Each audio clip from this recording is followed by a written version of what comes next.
نحمده ونصلي ونسلم على رسوله الكريم اما بعد فاعوذ بالله من الشیطان الرجیم بسم اللہ الرحمن الرحیم۔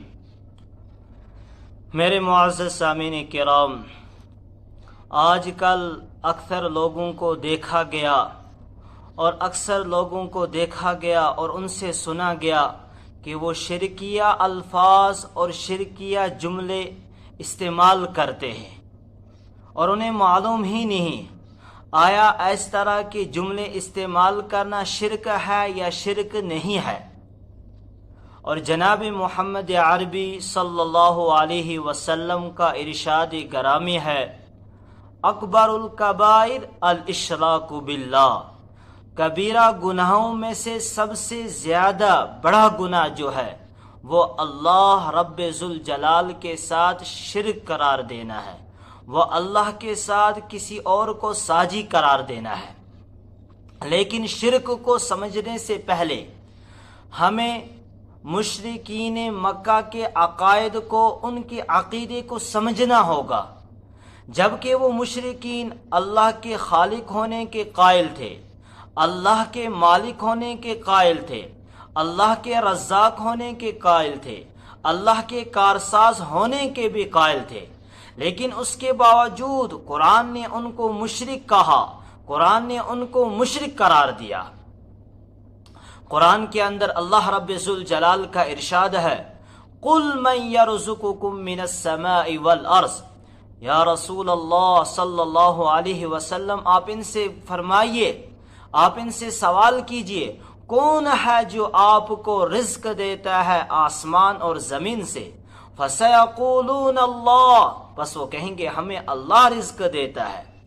أَمَّن يَمْلِكُ السَّمْعَ وَالْأَبْصَارَ، کون ہے جس نے تم کو کان عطا کیے؟ کون ہے جس نے تم کو آنکھیں عطا کی؟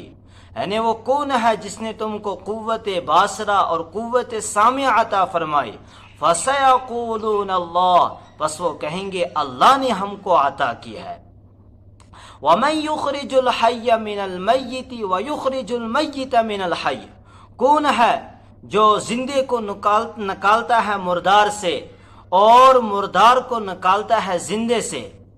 یعنی ایک حقیر چیز، یعنی منی سے اللہ رب ذوالجلال نے انسان کو پیدا کیا، اور ایک مردہ چیز یعنی انڈا، اس سے جیتا جاگتا چوزا نکالتا ہے، اور مرغی کے اس سے ایک بے جان چیز یعنی انڈے کو نکالتا ہے۔ فَسَيَقُولُونَ اللَّهُ، یہ سب کچھ اللہ کرنے والا ہے۔ وَمَن يُدَبِّرُ الْأَمْرَ، اور کون ہے جو معاملے کی تدبیر کرنے والا ہے؟ آسمان کی بلندیوں تک اور زمین کی پستی تک جو کچھ زمین میں ہونے والا ہے، یہ سب کچھ کون کرنے والا ہے؟ ان کی تدابیر کون کرنے والا ہے؟ فَسَيَقُولُونَ اللَّهُ، بس وہ کہیں گے یہ سب کچھ کرنے والا اللہ ہے۔ تو معلوم چلا مشرکین مکہ اللہ کے خالق ہونے کے بھی قائل تھے، اللہ کے رزاق ہونے کے بھی قائل تھے، اللہ کے کارساز ہونے کے بھی قائل تھے، اور اللہ کے مالک ہونے کے بھی قائل تھے، لیکن اس کے باوجود قرآن ان سے فرما رہا ہے، قُلْ أَفَلَا تَتَّقُونَ، پھر تم اللہ سے ڈرتے کیوں نہیں ہو؟ پھر تم اللہ کی صفات میں شریک کیوں قرار دیتے ہو؟ پھر تم اللہ کا ساجی کیوں قرار دیتے ہو؟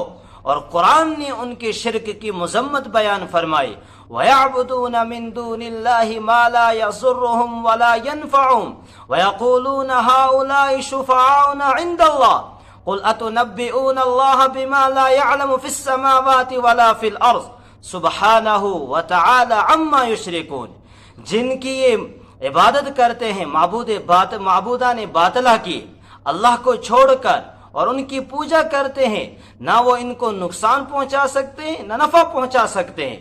لیکن جب نفع اور نقصان نہیں پہنچا سکتے تو پھر ان کی عبادت کیوں کرتے ہیں؟ تاکہ یہ اللہ کے یہاں ہماری سفارش کرے، تاکہ یہ اللہ کے یہاں ہمارا کام کر دے۔ اور قرآن نے آگے فرمایا، اے نبی آپ ان سے فرما دیجئے، کیا تم اللہ کو خبر دیتے ہو ان چیزوں کی کہ اللہ کو خبر نہیں ہے جو آسمان اور زمین میں ہے؟ سبحانہ وتعالی عما یشرکون، اللہ پاک ہے اور بلند و بالا ہے جن کو تم اللہ رب ذوالجلال کے ساتھ شرک قرار دیتے ہو۔ قرآن نے ایک اور جگہ فرمایا ما نعبدهم الا ليقربونا الى اللہ زلفا، یہ معبودان باطلہ کی جو عبادت کرتے ہیں وہ اس لیے کرتے ہیں تاکہ وہ ہمیں اللہ کے قریب کر دے، تاکہ وہ اللہ کے یہاں ہماری سفارش کرے۔